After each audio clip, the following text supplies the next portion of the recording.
আজ ফড়িং বাবুর বিয়ে। আরে রাত কানা ওয়ান, আজ ফড়িং বাবু না, আজকে তো আমাদের ডাইনি দিদির বিয়ে। আরে কি করছিস, ভালো করে বল, একটা গান ধর।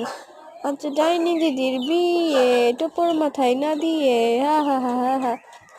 আরে দূর দূর, পালা পালা। আরে বানর মশাই পালা।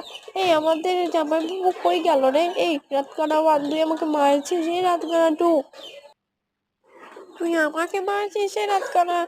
এ আহারে, আমার কি জ্বালা, এটা রাত কানা হয়ে আমার যত জ্বালা হয়েছে, এখন আমাকে দোষারোপ করছে, আমাকে মারে শেষ করে দিচ্ছে। আজকে রাতে বিয়ে না হলেই ভালো হতো। আরে এই শালিগুলো তো দেখছি আমার মুখের উপরে উঠে যাচ্ছে, আমাদেরকে বাঁচাও বাঁচাও, এখন তান্ত্রিক চলে এসেছে। রাত কানা তুই কই গেলি?